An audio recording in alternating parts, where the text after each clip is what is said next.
Howdy, all my brothers in recovery. Hopefully, everyone's doing well, having a good next 24 hours, and living their best, most joyous life. So, I actually wanted to make this video because I was getting ready for. I have Celebrate Recovery tonight.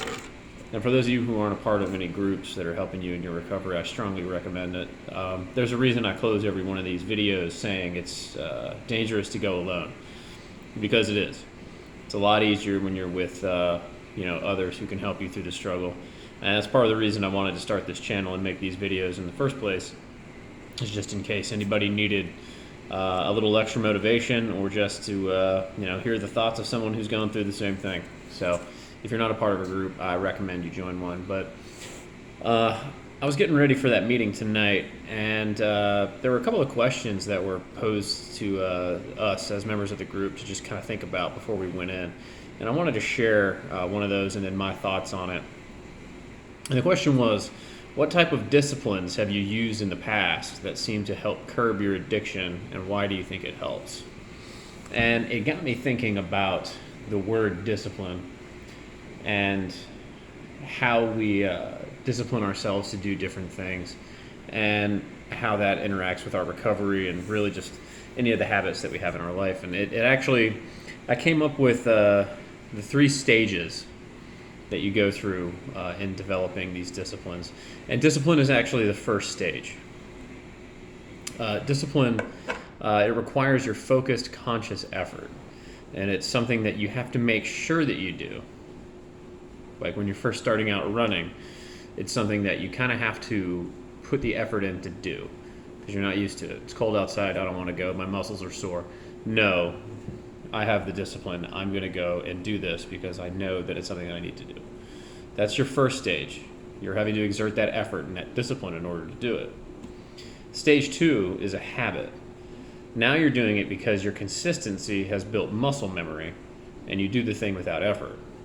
So now you've been doing it for so long, it's your habit. So I know, like 5:30, alarm goes off, I get ready to go run, and I go on my run. It's not an effort. I don't have to work myself up or motivate myself to do it. It's my habit. I actually feel weird if I don't do it. So it's become my habit. And then the third stage is embodiment. Your actions have become you. You exemplify the merits of what you've done and what you do, and you help others to start to do the same, or you inspire others through your actions to want to make that same change. So that's stage 3. You've embodied these things. Now, what does this have to do with recovery? Well, it's simple. When you first start out in recovery, there's a lot of discipline. You have to discipline yourself to stay away from places where you used to go. Discipline yourself to not hang out with people that you would necessarily hang out with. Discipline yourself to not keep alcohol around. Discipline yourself in the grocery store. These are things that you're having to consistently put your effort into in order to stay away from the demon, from the idol that you've been worshiping for so long. But as you continually do that and consistently do that, your discipline now becomes a habit. Your habit, which used to be to drink, now your habit is you're unconsciously not even thinking about going near the alcohol. You know to not go near the wine aisle if it's tempting. You don't want to go to a bar. You have no desire to. You know the places where you can't be going. You know the people that you shouldn't be hanging out with. Now it's just a habit. It feels weird if you do go to those places. Going to a sports bar would feel strange because you have a habit. You don't do that. Next, it becomes an embodiment. You embody what it is to be recovered. Praying to God isn't something you have to remember to do in the morning. Meditation isn't something you have to set a timer for.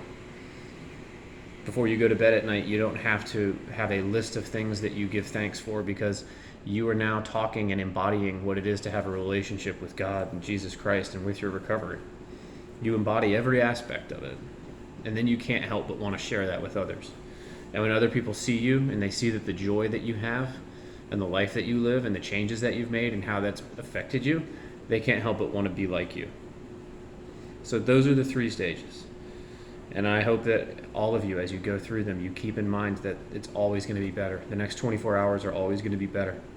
Keep focused. Let your discipline become your habits, and let your habits become the embodiment of your recovery. You can do this. Like I said, if you haven't, find a group. It's dangerous to go alone.